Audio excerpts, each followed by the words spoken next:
처음에 우리 금포교회를 신월 7동에서 개척을 했었어요.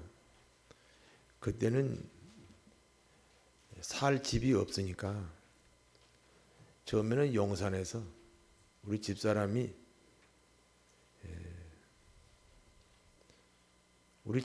셋이요. 아들도 있고 아내도 있고, 아들 말고 우리 집사람이 그 용산에서 다른 교회 전도사로 있었어요. 거기 사택에서 왔다 갔다 했다고. 왜냐하면 그 보증금을 걸고 나니까 돈이 하나도 없어요. 그 보증금도 제 동생 돈을 보태가지고 그래가지고 그 보증금을 걸고 처음에 교회를 시작을 했는데, 이제 나중에 아무래도 집사람이 저랑 같이 목회를 해야지 따로따로 할 수 없잖아요. 그래서 이제 신월동으로 이사를 왔는데, 근데 그 방 한 칸에 지하실 연립주택 지하실 한 칸을 얻었는데, 돈이 없으니까 사골세 얻었는데, 그때 이제 우리 어머니하고 저희 집사람 둘이죠. 아들도 있으니까 그렇게 하고 저하고 이렇게 이제 살았어요. 근데 마치 그 집이 방이 하나가 비어 있어서, 그때 그 방에 이제 세는 안 주고 그냥 비어 있는 게 아니죠. 딸 둘이서 각각 방 하나를 쓰는데, 그 딸 둘째 딸한테 양해를 구해가지고 그 어머니가 거기서 주무셨는데, 대책 없이 그냥 개척을 해가지고 그렇게 시작을 했죠. 제 얘기는 아니고 저와 비슷한 어느 전도사님 이야기입니다. 전도사님이 너무 개척해서 어려우니까, 너무 어려워. 내가 너무 어렵다는 말을 저는 이해를 해요. 여러분 잘 이해를 못할 거예요. 그래서 그 전도사님이 자기가 평소에 존경하고 자기가 평소에 아주 랄 모델로 생각하는 그 목사님, 큰 교회 목사님 찾아가서, 목사님 제가 이렇게 어렵습니다.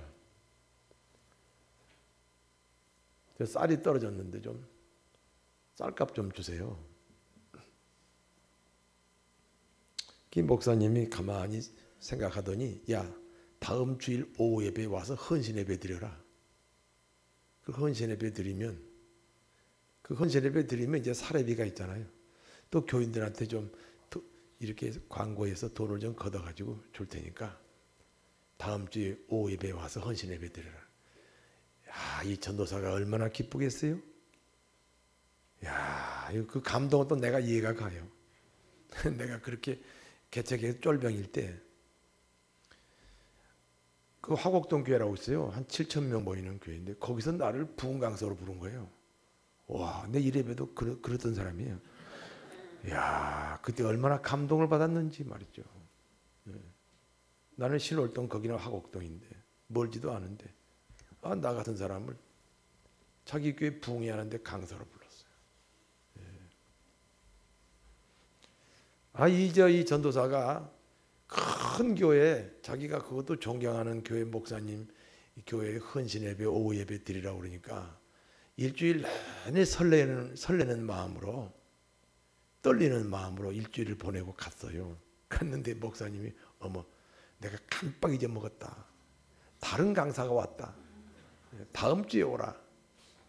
그래서 이것도 목사님 나이 드셨으니까 기억력이 없으실 수도 있지. 그러고 왔는데, 또 일주일을 또 설레는 마음으로, 두려운 마음으로 아주 밤잠을 설레면서 또 일주일을 기다려서 갔더니, 이번에는 또 아이고 내가 또 깜빡 잊어먹었네. 내가 또 다른 강사를 불렀어. 어떻게 하면 좋아? 다음 주에 와라. 그 다음 주에 또 가. 세 번째. 또 이 목사님이 다른 강사 불렀다는 거예요. 세 번씩이나. 한 번도 아니고 몇 번이요? 세 번씩이나. 이 전도사님이 낙심이 되지요. 가장 서러운 것은 이제 인간적인 모멸감, 인격적인 모독을 느끼는 거죠. 그 집에 와서 엉엉 울었어요. 엉엉 울었다고. 제 얘기 아니라 그랬어요. 저도 그렇게 어려웠지만 제 얘기는 아니에요. 그래가지고 전도사님이 엉엉 울다가 잠이 들었어요. 잠이 들었는데 그때 하나님의 음성이 들려요. 야, 전도사야, 사람 의지하지 마라.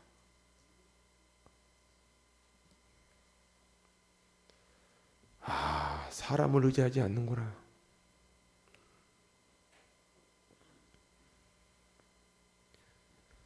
그때부터 이 전도사님이 바뀌었어요. 변했어요. 사람을 의지 않는 전도사님으로 바뀌었다고.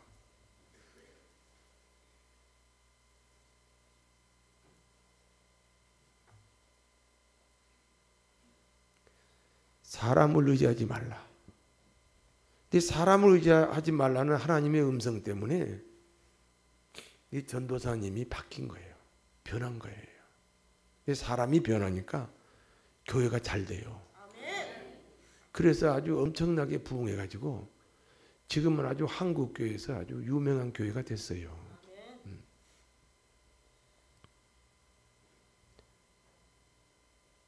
되는 사람은 되고요. 사람이 중요해요. 안 되는 사람은 안 돼요. 안 되는 사람이 서운하게 듣지 마세요. 식당 가다 안 되는 사람은 슈퍼에도 안 돼요. 슈퍼에서 안 되는 사람은요, 정육점에도 안 돼요. 한국에서 안 되는 사람은 미국 가도 안 돼요. 반대로 말할까요? 슈퍼에서 되는 사람은 식당에도 돼요. 식당에서 되는 사람은 정육점에도 돼요. 한국에서 되는 사람은 미국 가도 됩니다. 사람이 중요하거든요. 되는 사람으로 바뀌기를 바랍니다. 이게 굉장히 중요한 거예요. 그러니까 한마디로 말해서 뭐죠? 신앙생활이란 변화를 말합니다. 내가 원하는 환경이 되고 싶으면 그 환경을 바꾸려 하지 말고 그 환경이 내 환경이 되도록 나를 바꿔야 됩니다. 믿습니까? 나를 바꿔야 돼요. 하나님이 야곱이 야복강에서 눈물로 기도할 때 기도 내용이 뭐예요? 형님 에서가 400명의 군대 거느리고 나 죽이려고 해요. 형님 좀 바꿔주세요. 형님 좀 바꿔주세요. 나 부자 돼가지고 돌아오는데 하나님, 복을 받는 게 기중이에요? 지키는 게 더 기중이에요? 그렇죠. 받아가지고 놓쳐버리면 안 받는 것만 못하지요. 부자로 있다가 거지돼 가난해져 봐요. 그 가난이 얼마나 크겠어요. 하나님, 저에서 좀, 우리 형님에서 좀 바꿔주세요. 그게 야곱에게는 형님에서 400명의 군대 거느리고 자기 죽이려고 하는 형님에서가 우리로 말하면 환경이잖아요. 환경. 원치 않는 환경. 환경 좀 바꿔주세요. 야곱이 기도했는데 하나님 명답이 뭐예요? 환경은 손 안 댔어요. 어떻게 세상을 바꿔요? 당신 혼자 살아요. 세상을 바꾸게. 당신 혼자 사냐고 세상을 바꾸게. 당신 혼자 살아요. 대한민국을 바꾸게. 박근혜를 바꾸게. 박근혜 좋아하는 사람도 있잖아요. 그래서 하나님이 야곱아, 너를 바꿔라. 너를 다시는 야곱이라 하지 말고 이스라엘이라고 해라. 야, 400명의 군대 거느리고 너 죽이려고 하는 쌍둥이 형님, 너 같은 환경이 너 말고 또 누가 있냐? 너니까 그 일이 너한테 있지. 세상에 너 같은 환경이 이 지구상에 또 있냐? 너니까 그 일이 너한테 있지. 너를 바꿔라. 그래서 하나님이 야곱을 이스라엘로 바꿨습니다. 이제는 야곱이 형님을 만나러 간 게 아니에요. 이스라엘이 만나는 거예요. 형 에서는 누구 죽이려고 기다렸죠? 야곱이요, 야곱. 그런데 지금 누가 오고 있어요? 이스라엘이 오고 있어요. 그게 죽였나요? 호위병으로 바뀌었나요? 그래 보호자로 바뀌었어요. 자기 변화가 새로운 환경이 되는 줄로 믿습니다. 자기 변화의 분량만큼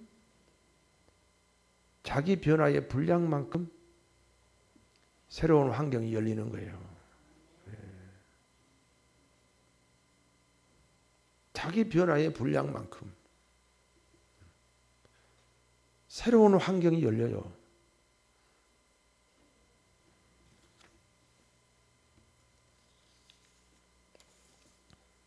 오늘 본문에 보니까 제자들이 주님과 함께 배를 타고 다른 지역으로 건너가고 있습니다. 여러분, 바다는 이쪽 세상과 저쪽 세상을 갈라버린 역할을 하잖아요. 그러니까 배를 타고 건너편으로 가다는 말은 새로운 세계, 새로운 환경으로의 도전을 말합니다. 여러분, 작년과 다른 금년이 돼야지요. 어제와 다른 오늘이 돼야지요. 그러므로 기독교인이란 날마다 바다를 건너가는 사람들이다. 새로운 세상을 경험하는 사람들이 기독교인이다. 오늘 본문에 제자들이 예수님과 함께 배를 타고 바다를 건너가듯이 거기는 새로운 건너가기 전에 그쪽하고 다른 어떤 세상이 있을 거 아니에요. 사람들이 있을 거 아니에요. 새로운 환경, 새로운 세상으로 여러분 부지런히 가시기를 바랍니다. 그러기 위해서는 내가 변해야 됩니다. 내가 다른 사람이 되어야 다른 환경이 온단 말이에요. 이 예배를 통해서 자기 변화가 일어나기를 원합니다. 여러분, 신앙이 뭐예요? 신앙이 뭐냐고. 예를 들어서 얘기할게요. 어떤 분이 10년 전에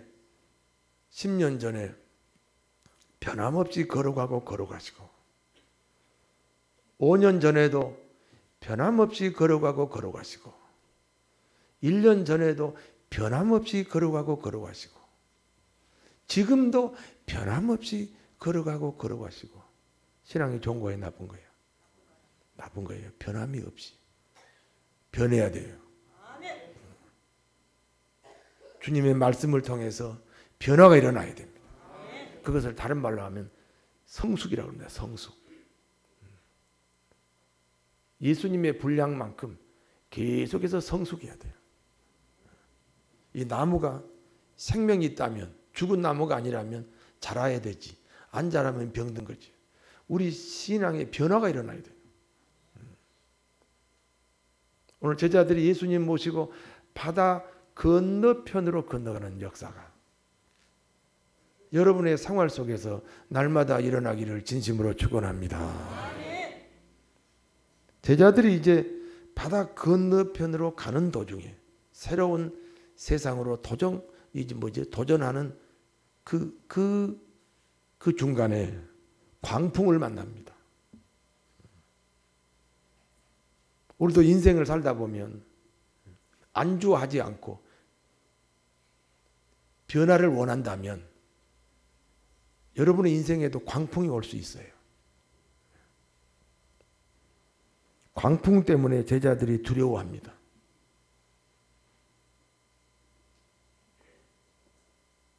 두려움에는 네 종류가 있습니다. 첫 번째는 고독에 대한 두려움이에요. 신월 7동에서 우리 목회할 때 이야기인데요. 우리 집사님, 지금은 그분이 안 나오시니까 얘기하는 거예요. 또 내가 이 얘기하면 누구냐 그러지 마시고. 그 집사님이 한 분 계신데 그 집사님의 형님이 있습니다. 인류 대학을 졸업하시고 미국 유학 가가지고 경제학 박사 학위를 받아오셨습니다. 옛날에는요, 경제학 박사 받아오면요 서로 모셔가려고 그럽니다. 그래가지고 저 대기업의 연구원으로 근무를 하셔요. 나이가 40이 넘도록 장가를 못 가요. 제가 답답해가지고 옛날에 베데스다 병원이라고 있었어요. 아세요? 모르면 가만히 계세요. 그 베데스다 그 병원에 그 내과 과장 여자 의사가 있었어요. 제가 그분을 소개를 했어요. 40이 넘어가 47인가. 그 여자 의사도 47인가 그랬고 우리 집사님의 형님도 47인가 그래가지고 둘이 이제 만나게 해줬는데요. 이 사람들이 대화를 안 해 둘이서 그냥 참만 마시고 왔어요. 그래서 나온 노래가 마시다가 왔다. 그런 노래가 있어요. 들어봤어요? 제가 작곡하려고 그래요 그 노래는. 그래가지고 성립이 안 되는 거예요. 이제 나이가 50이 넘어 여전히 혼자 살아요. 어느 날 그 동생 되시는 집사님이 좀 막 기분이 좀 이상하고 불안해서 형님을 찾아갔어요. 형님이 침상에 누워 있는데 죽어 있어요. 그런 것을 뭐라고 그래요? 고독사라고 그래요. 여러분 고독은 그 자체가 두려움이에요. 두 번째, 실패에 대한 두려움이 있어요. 대전에 육군본부가 있어요. 거기에 그 어떤 대령 이야기입니다. 이분이 육사 출신이니까 소위, 중위, 대위. 물론 대위 위가 방이지만은 소위, 중위, 대위, 그 다음에 소령, 중령, 대령까지 한 번도 실패하지 않고 진급을 했어요. 그런데 대령 돼가지고 이제 장군이 돼야 되는데 거기서 그냥 밀려가지고 쉽게 말하면 장군으로 진급이 안 된 거예요. 처음으로 그 사람 인생에 처음으로 실패를 한 거예요. 그걸 견디지 못하고 자살했어요. 신문에 난 얘기하는 거예요.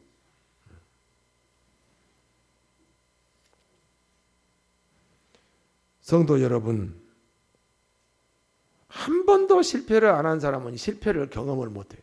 실패를 감당을 못해요. 실패 없는 성공은 실패의 원인이에요.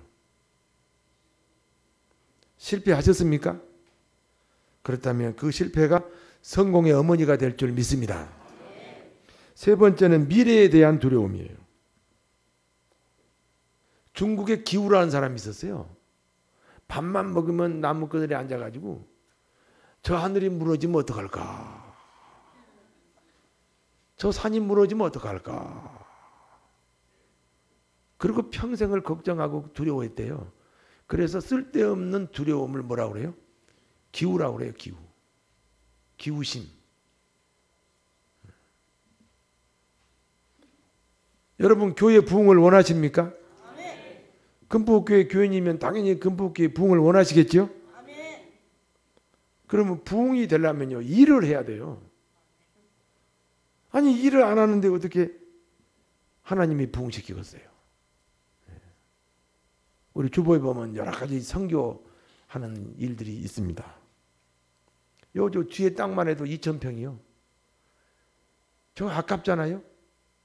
그런데 우리가 일을 안 한다는 거죠. 무엇인가 일을 안 하는 거예요. 이유가 뭐죠?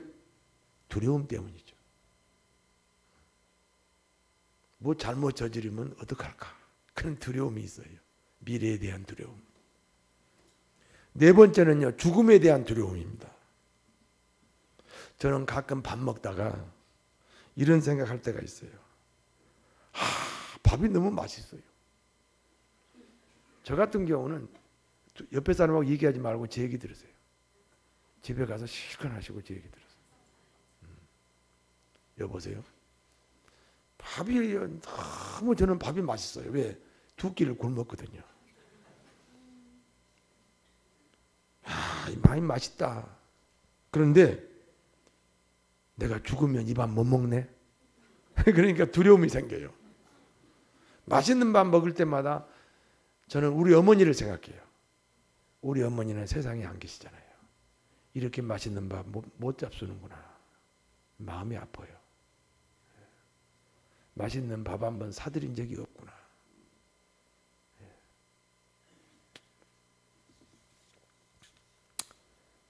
여러분, 예수 믿으면 천국 가지요.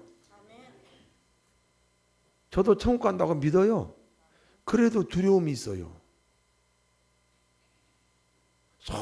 솔직히 여러분 두려움 없어요? 네. 대단하시네요. 그런데 예수 안 믿는 사람은 천당 갑니까 못 갑니까? 되게 어디 간다 그래요? 지옥. 뭐 지옥이라고는 안 해도 하여튼 천당은 못 가요. 그러면서도 왜 두려움이 없을까요? 그래서 예수 안 믿는 사람은요, 대단한 강심장이에요. 이 목사도 두려워하는데 이렇게 아름다운 여러분들을 내가 죽으면 못 보잖아요. 아름다움이라는 말이 영어로 뭐죠? beautiful. beautiful에서 T자를 빼면 무슨 자요? 한번 인사하세요. 당신은 티 없이 아름답습니다. 이렇게 티 없이 아름다운 여러분하고 헤어진다는 게 저는 조금 두려워요. 그런데 천당도 못 간다는데 왜 안 두려울까요? 두려움이 있다면 예수 믿겠지요. 오늘 본문에는 제자들이 바다를 향해 하다가 건너편으로 건너가다가 뭔가 인생의 변화를 추구하다가 광풍을 만났어요. 광풍이 뭡니까? 광풍 그러니까 어떤 사람은 그래요. 3하고 8이라고. 나 참. 3하고 8이요. 3하고 8이 광풍이래. 그 광풍 말고요. 풍랑, 태풍을 만난 거예요. 여러분 인생의 광풍이 뭡니까? 육체의 질병, 사업의 실패, 부부 갈등, 부모 자녀 간의 갈등 이런 것들이 우리 인생의 광풍이 아닙니까? 그렇지요? 광풍이 오면은 고독이라는 두려움, 실패라는 두려움, 미래에 대한 두려움, 죽음에 대한 두려움이 밀려오지요.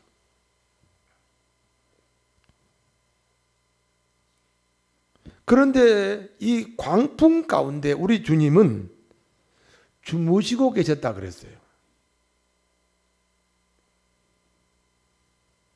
주님이 그 광풍이 있는 배 안에서 주무시고 계셨다. 우리 생각할 때 주님이 너무하십니다. 아니에요. 그 배에 타고 있는 제자들이 문제예요. 성도 여러분, 주님을 믿으십니까? 아멘. 믿지 않으시면 지금 믿으시면 돼요. 예수님 믿으십시다. 아멘. 예수님을 믿는다는 것은 내 인생의 배에 주님이 계시다는 뜻이에요. 내 인생의 배에 주님이 계시다. 주님이 여러분 인생 안에서 지금 뭐하고 계세요? 오늘 본문에는 주님이 주무시고 계셨다 그랬어요. 주님이 주무신다는 말은 내 인생 안에 계시긴 계시는데 아무 일도 안 하신다. 내가 예수님을 영접해서 신자는 됐는데 내가 하나님하고 상관없이 산다. 그런 사람 인생 안에는 주님이 주무시고 계시는 거예요. 주무시는 주님을 깨워야 됩니다. 기도로 깨워야 됩니다. 마태복음 7장에 보면 구하라 그리하면 주실 것이요 찾으라 그러면 찾을 것이요 문을 두드리라 그러면 너에게 열릴 것이라고 그랬어요. 구하라 그게 뭐예요? 무조건 기도하라는 거죠. 찾으라 힘써서 기도하라. 두드리라 응답 받을 때까지 기도하라. 주님을 깨워야 됩니다. 어떤 부모가 자식이 떡을 달라 하는데 돌을 줄 부모가 있느냐? 어떤 자식이 생선을 달라 하는데 뱀을 줄 부모가 있느냐? 너희가 악할지라도 제 자식에게 좋은 것을 줄 줄 알거든.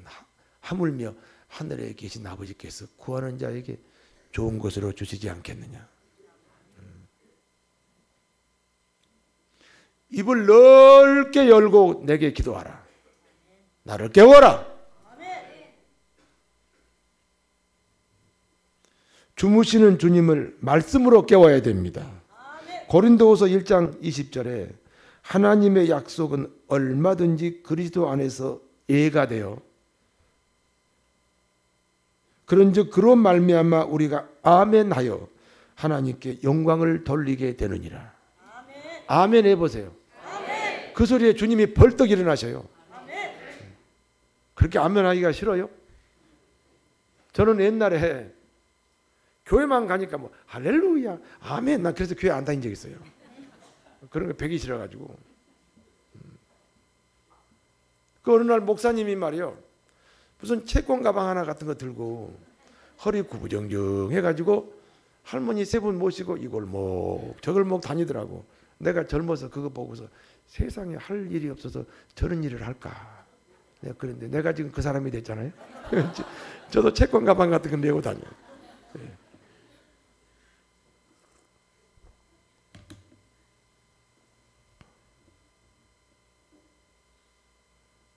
그 채권 가방 메고 목사님이 할머니 고사님들 데리고 뭐하러 다닌 거예요? 지금 주무시는 주님 깨러 다니잖아요.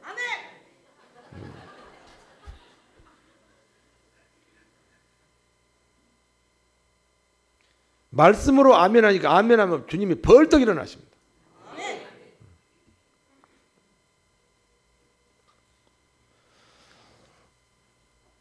주님은 일어나셔서 광풍을 꾸짖었어요. 이게요, 주님이 광풍을 꾸짖었다는 말은요, 권세로 기도했다는 거죠. 광풍을 향해서 잔잔하라, 고요하라. 바람이 그칩니다. 바다가 고요해졌습니다. 주님에게는 광풍을 순종케 하는 권세가 있습니다. 주님의 권세가 성도 여러분의 권세입니다. 소년 다윗이 골리앗을 물맷돌 하나로 쓰러뜨리잖아요.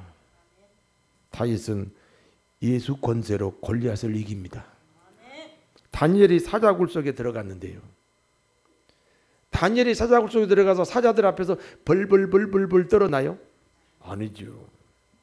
그랬으면 처음부터 예루살렘을 향하여 하루에 3번 기도 안 하지요. 다니엘이 사자굴 속에 들어갈 때 예수 권세로 들어가는 거예요. 그러니까 사자를 뭐처럼 보겠어요? 토끼처럼 보는 거예요. 그러니까 사자들이 깜짝 놀랐어. 우리를 토끼처럼 보는 저 사람은 누구냐?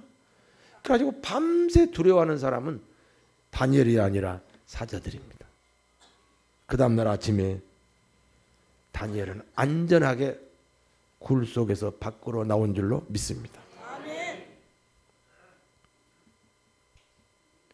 주님이 풍랑을 광풍을 잔잔케 하신 것을 본 제자들이 주님을 보고 두려워합니다.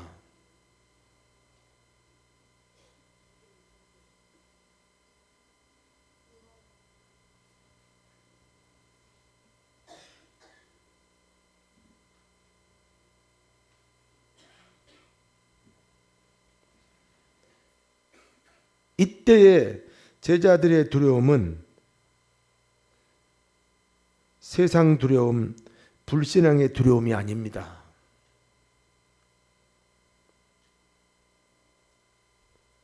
풍랑을 잔잔하게 하고 광풍을 잠재운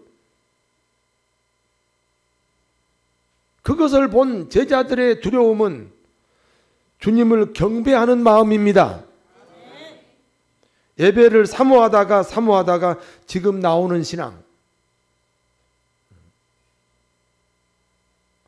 할 일이 많지만은 거래처에서 오라고 하지만은 예배가 더 중요하다. 하나님께 찬송이 더 중요하다. 그래서 모든 세상 것을 다 제끼고 우선순위를 하나님께 두는 그런 신앙, 그것을 두려움이라고 합니다. 이 대한민국 기독교가 지금 뭐가 문제입니까? 하나님에 대한 두려움이 없어요. 세상에 대한 두려움만 커졌고 신앙에 대한 두려움이 없어졌습니다. 여러분 예배를 오늘 이 시간 예배 드리려고 어떤 준비하고 오셨습니까? 순종하고 오히려 부끄러워합니다. 빚진 마음으로 봉사합니다. 순종의 기회가 있음을 눈물로 감사합니다. 여러분 순종하고 봉사할 때 어떤 마음으로 하십니까? 마지못해 하십니까?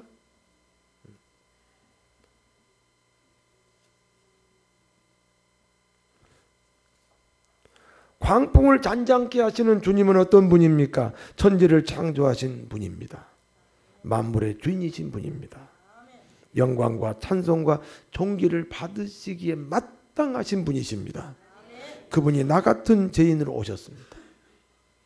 내가 받을 죄값을 받으시기 위해 십자가에 죽으셨습니다. 마지막 한 방울의 피와 물을 다 쏟아주셨습니다. 그분에 대한 존경심, 그것이 두려움입니다. 세상 두려움이 신앙의 두려움으로 바뀌시기를 축원합니다. 변해야 됩니다. 이제는 세상을 향한 두려움은 버리시고 하나님을 향한 두려움으로 바뀌셔야 됩니다. 믿습니까? 자기 변화를 통해 새로운 환경, 새로운 세상으로 가시기를 바랍니다. 광풍 앞에 두려워하지 않게 되기를 바랍니다. 광풍을 잔잔케 하시는 주님이 우리 인생의 배 안에서 함께 계시다는 사실을 잊지 마시기 바랍니다. 그분을 깨워야 됩니다. 기도로 깨워야 됩니다. 말씀으로 깨워야 됩니다. 찬송으로 깨워야 됩니다. 순종으로 그분을 깨워야 됩니다. 그분이 내 인생의 주인이 되어야 됩니다. 그분이 주무시고 계시기 때문에 여러분 밤잠을 못 자는 고통이 있는 것입니다. 그분이 여러분 인생에서 활동하시면 한순간에 광풍이 사라질 줄로 믿습니다. 그러니까 우리는 세상의 두려움만 크지 신앙에 대한 두려움이 없어요.